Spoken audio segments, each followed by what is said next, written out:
Je vais partager avec vous l'expérience à travers quelques cas de pratiques qu'on a vécues dans le service.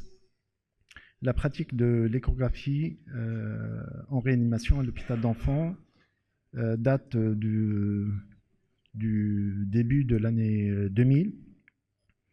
Elle était essentiellement cardiaque, à visée hémodynamique. Et depuis 2018, on s'est intéressé à la pose de cathé écho-guidé et à l'échographie thoracique. Donc l'échographie est devenue un outil qui est en passe de supplanter les techniques classiques. J'entends par là le stéthoscope, la radiographie de thorax.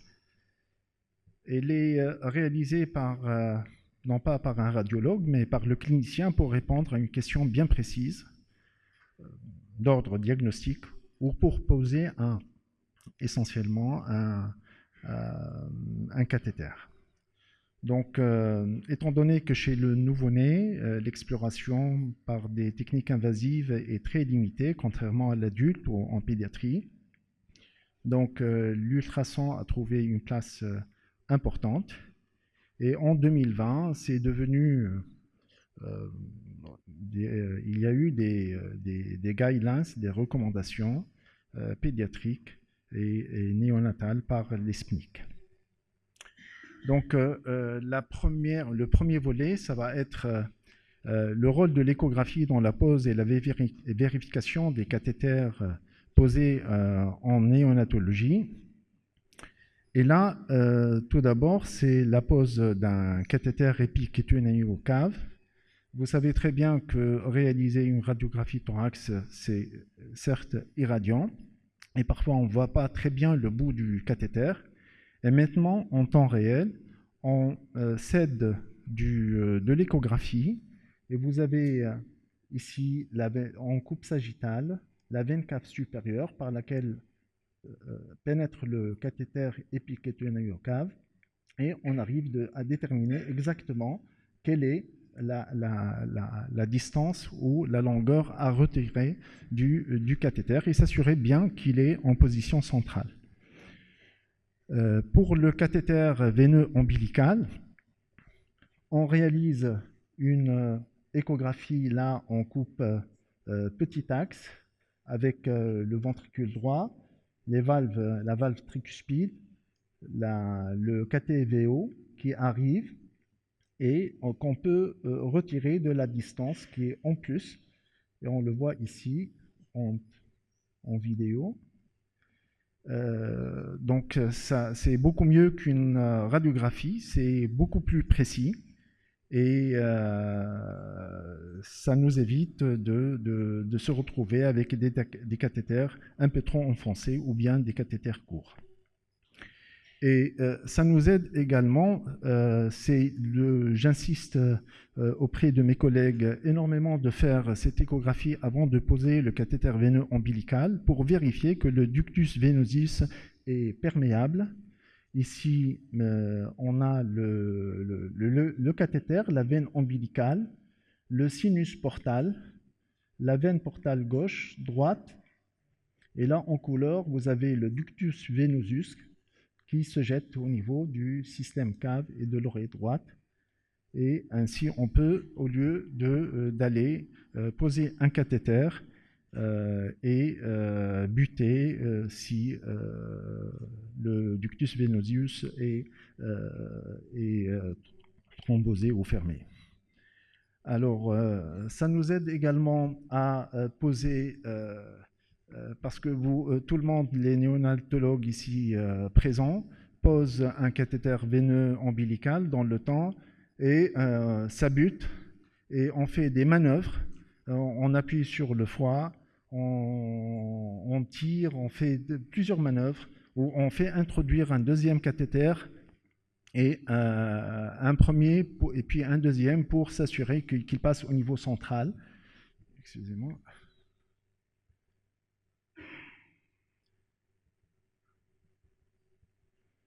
Voilà, donc ici vous avez la veine ombilicale, le cathé, le sinus portal, et là, le cathéter qui passe au niveau du ductus venosus après avoir passé le sinus portal.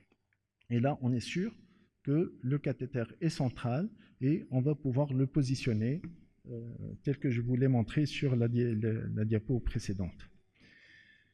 Alors, en néonatologie, c'est vrai que les néonatologues, moi j'ai une formation de réanimateur pédiatre polyvalente et on a beaucoup plus la facilité de poser des cathéters au niveau du système cave supérieur et et grâce à mon ami Moaz Zied Marchewi, qui est venu, qui est passé dans le service, qui est de Bicêtre, qui nous a montré comment poser les cathéters éco-guidés au niveau de la veine brachiale, donc souvent du côté gauche. Et ce qu'on fait au niveau du cou, on repère la veine par une coupe transversale, la veine jugulaire, là c'est l'artère, puis on descend jusqu'au ras du cou, jusqu'à la clavicule, et on dégage la veine brachiale en changeant d'axe, et on va ponctionner.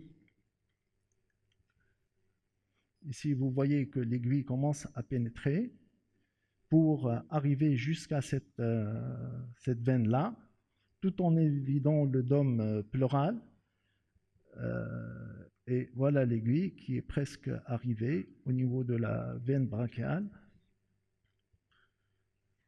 Et donc là, la veine brachiale est ponctionnée. Et on est sûr qu'il n'y a pas eu d'accident tel qu'un pneumothorax ou un hémothorax. Si bien que les jeunes actuellement ne savent plus poser un cathéter à l'aveugle, c'est-à-dire selon les repères anatomiques tels qu'on l'a appris au départ.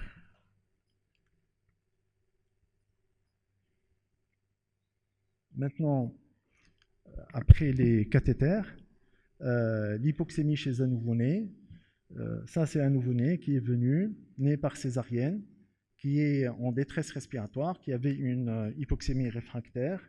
On fait l'écho,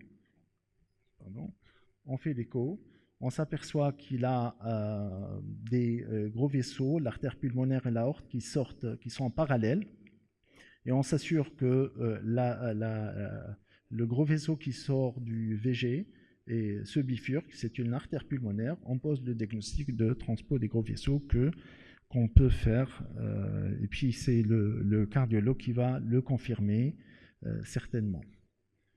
Devant un état de choc, ça c'est l'observation d'un bébé de 37 semaines qui est admis pour détresse respiratoire,